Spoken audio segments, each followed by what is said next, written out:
Muy buenos días, Dios nos los bendiga a todos esta mañana. Vamos a continuar con el estudio que tenemos de la segunda carta a los Corintios que Pablo escribiera o dictara. Y continuando con el tema que él toma en el capítulo 8. Recuerden que había ya hecho un cambio en su tema y en el enfoque de su conversación, ah, de su carta, de sus escritos para los Corintios, la iglesia de los Corintios.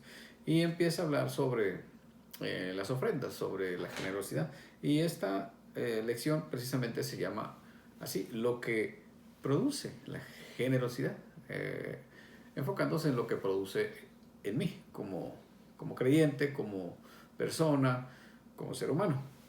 Y Pablo habla ahí, da una exhortación, bueno, de alguna forma anima a los corintios para dar eh, ese apoyo a los hermanos de Jerusalén que están pasando por una crisis bastante complicada. Los hermanos de Jerusalén están sufriendo económicamente, aunque ellos al principio habían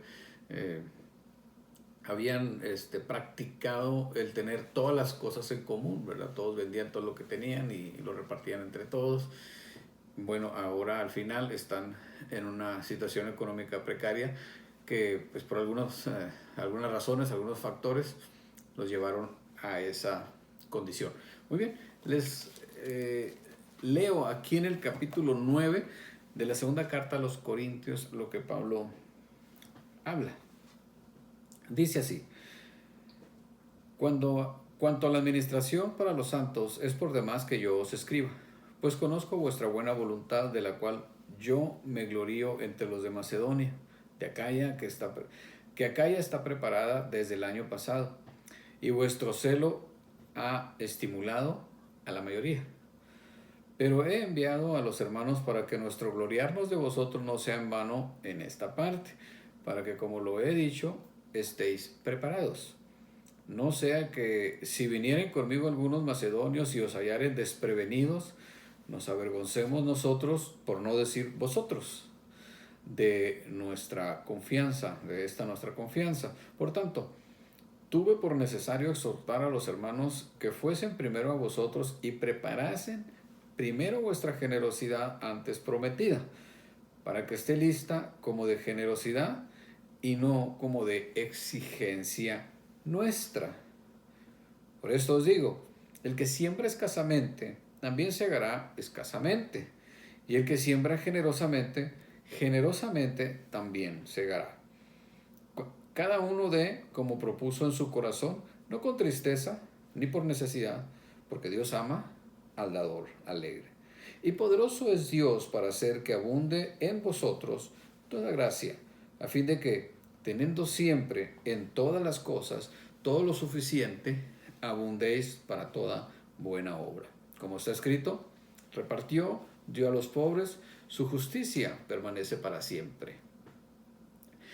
Y el que da semilla al que siembra y pan al que come, proveerá y multiplicará vuestra sementera y aumentará los frutos de vuestra justicia, para que estéis enriquecidos en todo, para toda liberalidad, la cual produce por medio de nosotros acción de gracias a Dios.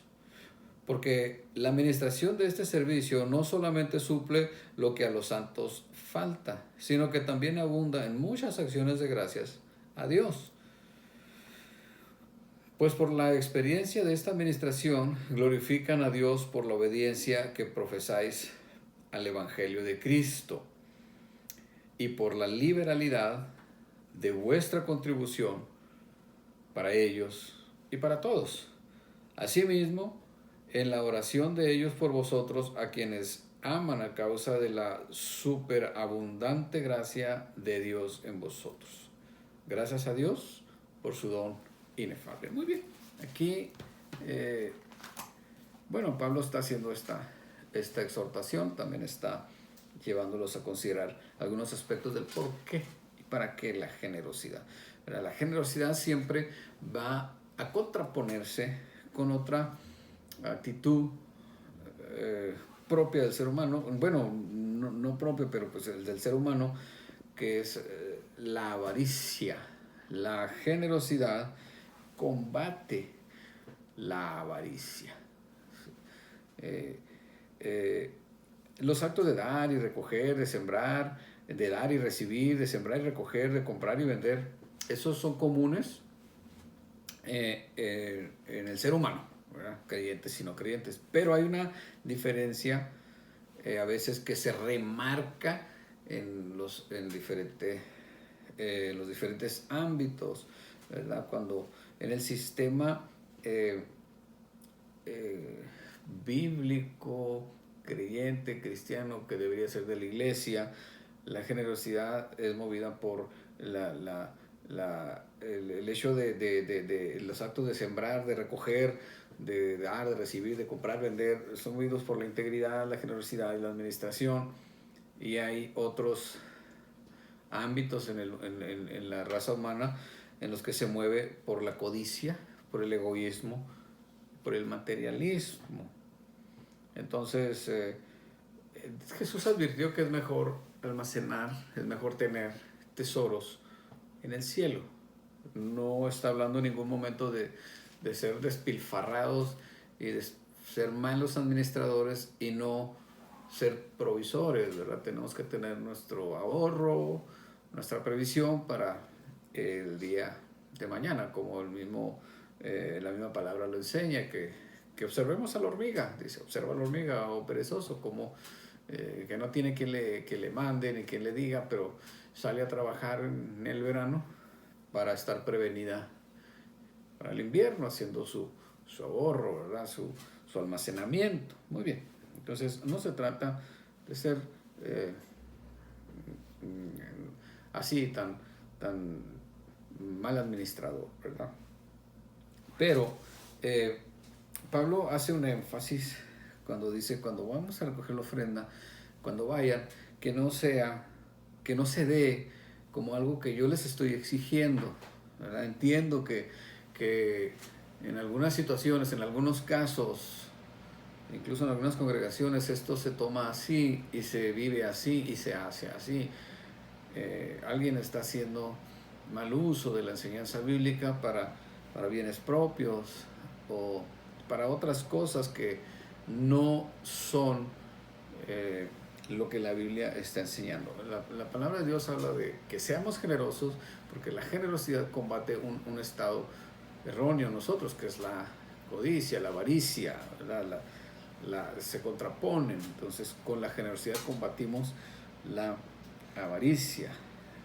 Dice Pablo, no lo den mal, no lo den con mal ánimo, no lo den así como que yo se los exijo, como que es algo que yo les estoy imponiendo, que yo les estoy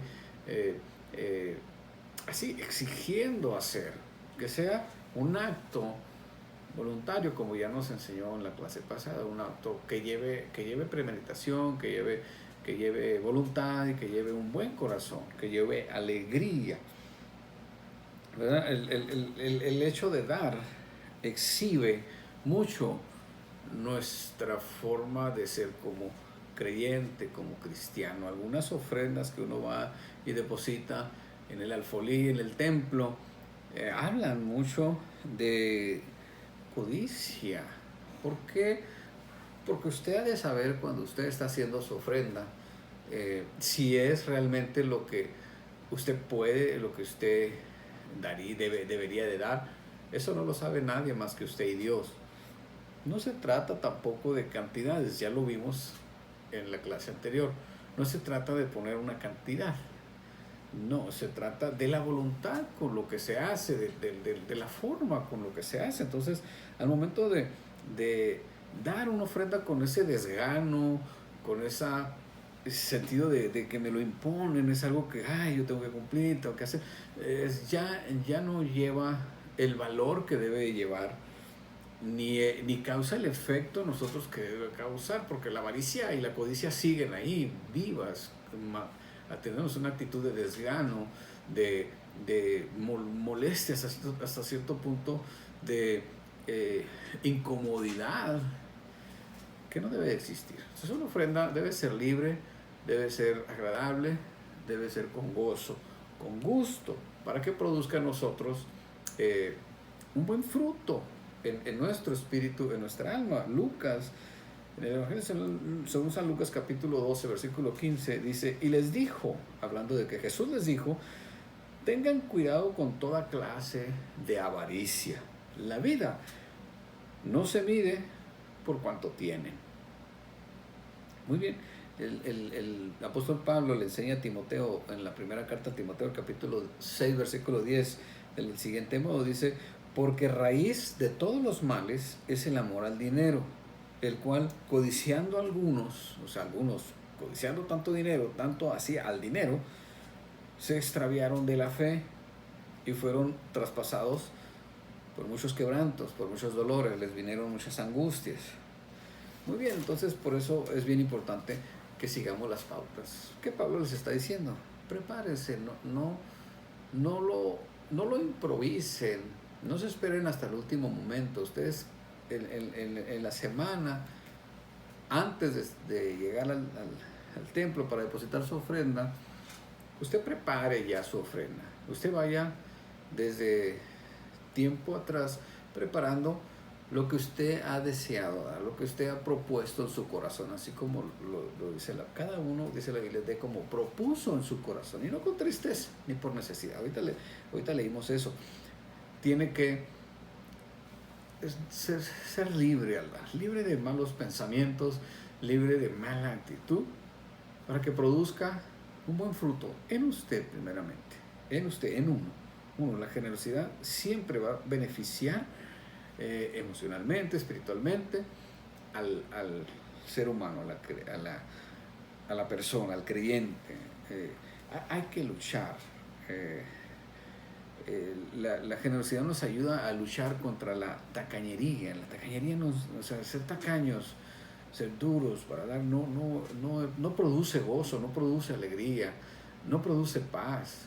Siempre hay un malestar, una inquietud incómoda dentro de nosotros, producida por la tacañería.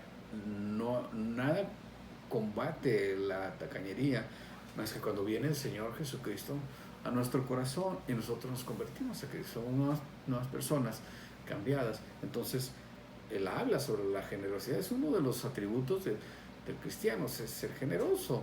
Ser generoso no habla como les dije al principio, de darle, despilfarrar todo nuestro ingreso y al final quedarnos sin nada.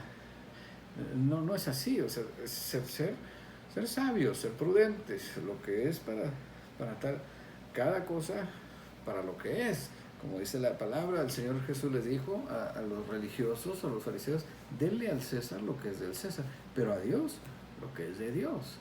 Entonces, eso desde el principio, o sea, usted pague sus impuestos, usted pague sus servicios, luz, agua, usted pague todo lo que usted tenga que pagar, cubra sus gastos. Para eso el Señor le da su ingreso, pero también para que usted sea prosperado como creyente, como buen administrador de las cosas del reino. Al final, todo lo que tenemos, Dios lo ha provisto. Creámoslo o no, Dios ha provisto para que nosotros tengamos ese ingreso. Y eso debemos de ser conscientes. Ahora, lo que produce la generosidad también es abundancia, porque Dios promete que el ciclo de la siembra y la cosecha se van a dar, va a proceder en nosotros. Entonces, por eso dice Pablo que así como siembras, así recibes. Se usa el término de la agricultura, o sea, es bueno, es muy atinado cómo Pablo lo describe, cómo Pablo lo enseña. Dice que el agricultor, obviamente, cuando va a sembrar, ¿verdad? Por decir, va a sembrar en cada pocito donde va a echar la semilla, no echa una, echa 5 o 6 semillas, y él no está viendo en sí la semilla. El enfoque del sembrador no es en la semilla, sino es en la visión que él tiene de lo que va a de lo que viene más adelante. Esa semilla, ese grano de maíz va a producir mazorcas, donde ya es abundancia, ya se multiplica. Entonces, él así lo enseña. En el libro de Deuteronomio, en la ley mosaica, en el capítulo 15, versículo 10, dice, no seas mezquino, sino generoso. Y así el Señor tu Dios bendecirá todos tus trabajos y todo lo que emprendas.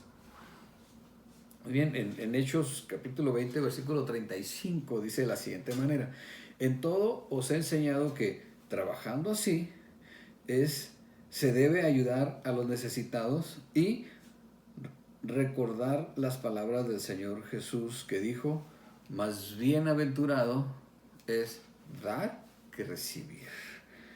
La ley de la siembra y la cosecha se cumple. El que es mezquino ahora para sembrar no puede esperar una buena cosecha. Si el agricultor va depositando muy poca semilla o va depositando semilla de una manera muy mezquina, no va a tener una cosecha abundante. O sea, él está limitando sus probabilidades, sus posibilidades de obtener una cosecha abundante, fructífera, que sea bonita, que sea agradable, ¿verdad? El que es mezquino a la hora de sembrar no espere una cosecha abundante, más bien tendrá una cosecha igual, mezquina. El que es generoso, a su debido tiempo, también al sembrar generosamente, a su debido tiempo tendrá una cosecha generosa, ¿verdad? El sembrador da primero, siembra, se queda sin semilla, lo da.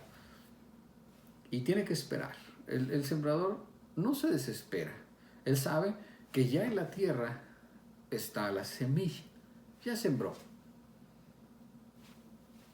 Adelante con el tiempo, cuando sea el ciclo, cuando se haya dado el ciclo de la vida, la tierra le producirá. Y esa semilla va a reventar, va a germinar, va a reventar, va a dar, de ahí va a salir una planta enorme que le va a dar mucho fruto.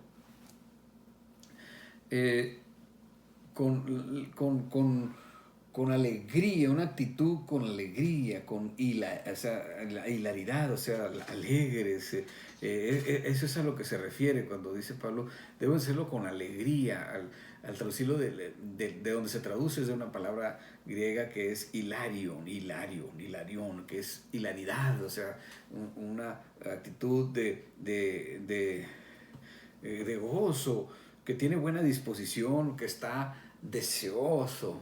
Eso implica esa palabra griega hilarón, que se traduce a alegría. Está mostrando a una persona que tiene un buen deseo, una buena disposición al hacer lo que está haciendo. A eso se refiere Pablo.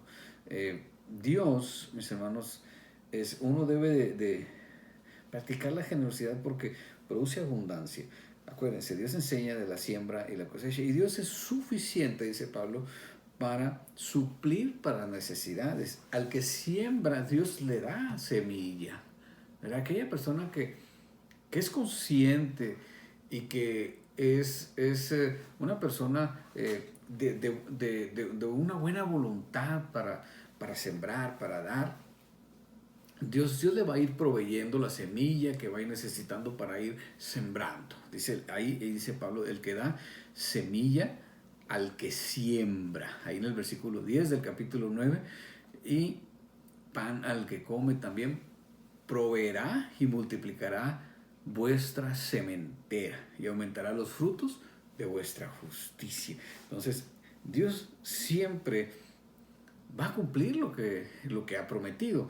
Y Dios dice que la palabra dice que Dios es todo suficiente para suplir nuestras necesidades. Todo suficiente. Eso implica que Dios no se limita a nada. Él conoce todas nuestras necesidades espirituales, nuestras necesidades emocionales, económicas, de todo tipo. Dios las conoce. Entonces Dios va a ir proveyendo, no va a faltarle nada cuando hay gozo, cuando hay alegría al sembrar, a ser generoso. Dios es el que nos enriquece de esta forma, ¿verdad? No únicamente en lo material, sino en el amor, y que tengamos nosotros siempre esa actitud eh, de generosidad en toda circunstancia. Muy bien, dice la generosidad también da muestra de la autenticidad del Evangelio, lo que ha hecho en nosotros. Porque con nosotros al ofrendar estamos haciendo un servicio para Dios. Cuando Dios nos hace este señalamiento de dar, Él está pidiendo de nosotros este servicio. La psicóloga Margarita Terranova explica que cuando una persona hace un donativo, se encienden o se activan dos regiones del cerebro. Una de esas regiones es la que tiene que ver con el placer, la alegría, y la otra tiene que ver con la secreción de oxitocina, que es la hormona que tiene que ver con la empatía, ¿verdad? Con la capacidad de conectarnos con otras personas. Entonces produce algo. La avaricia no, la codicia no, siempre produce malestar, nos aleja de las personas, es adversa, es otra cosa. Entonces tenemos que combatir eso, ¿verdad? Donde se han hecho las investigaciones, esa empresa investigadora Gallup, cuando hizo un estudio alrededor del mundo para ver el nivel de felicidad de los diferentes países, se encontró que en donde ¿verdad? Hay alegría, se ve la alegría, tiene mucho que ver con la actitud de la gente, y esa actitud se dejó ver en la gente, la actitud de la generosidad. Fue un factor muy importante al momento de determinar el nivel de felicidad de los diferentes países. Los países que mostraban un poco más, o sea, la gente que mostraba un poco más de felicidad, esa gente tenía una actitud muy abierta para lo que es la generosidad. O sea, la generosidad se llegó a esa conclusión, tiene mucho que ver con la felicidad. Acordémonos que Dios siempre nos ayuda, siempre provee, siempre cumple lo que promete, y siempre va a haber una diferencia entre el que ha aceptado el Evangelio, ¿verdad? Debería de haberla, y el que no. El Salmo 37, versículo 25 dice: joven fui y he envejecido, y no he visto justo desamparado, ni su descendencia que mendigue pan. Justo, una persona recta, una persona que es así como lo estamos describiendo. Uno de sus atributos de esta persona justa es precisamente la generosidad. Filipenses 4:12 dice: sé vivir humildemente y sé tener abundancia. En todo y por todo estoy enseñado, así para estar saciado como para tener hambre, así para tener abundancia como para padecer necesidad. Esa es una marca de la fe, la confianza del creyente. Esto lo dijo Pablo, ¿verdad? La generosidad da autenticidad al Evangelio porque es un acto de obediencia. O sea, no podemos obedecer a Dios en ciertas cosas y en ciertas no, porque no estaremos dando un testimonio de que el Evangelio está en nosotros, que nosotros somos cambiados por el Evangelio.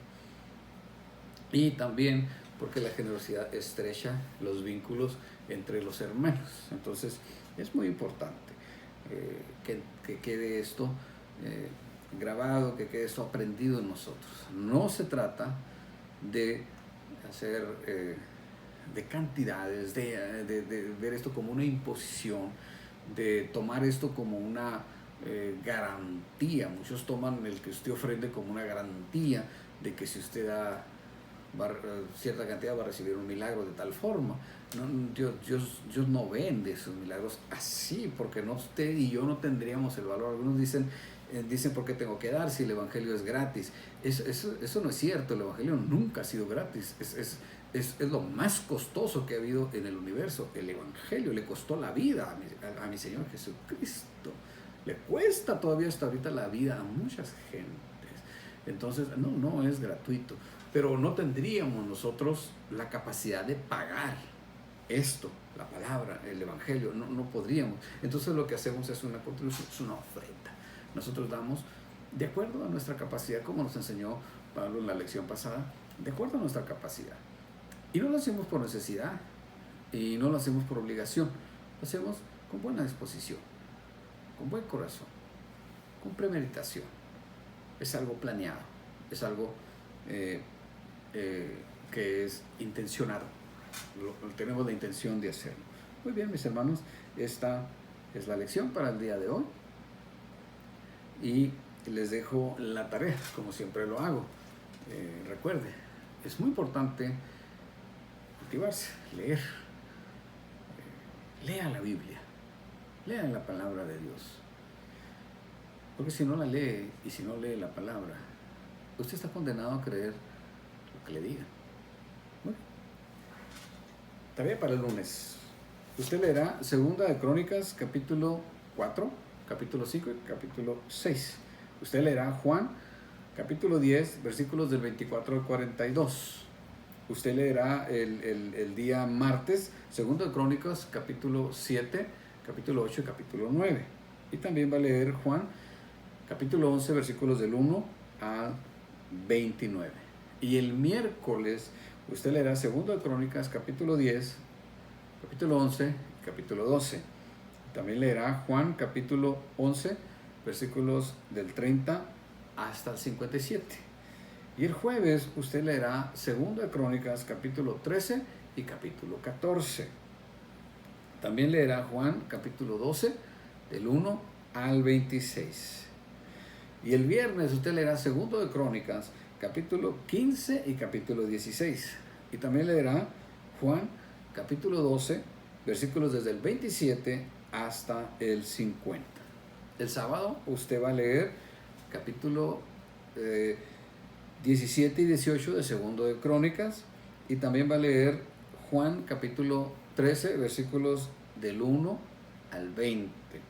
El domingo usted va a leer 2 de Crónicas, capítulo 19 y capítulo 20. Y también va a leer Juan, capítulo 13, versículos 21 al 38. Muy bien, que Dios me los bendiga, mis hermanos. Nos vemos pronto.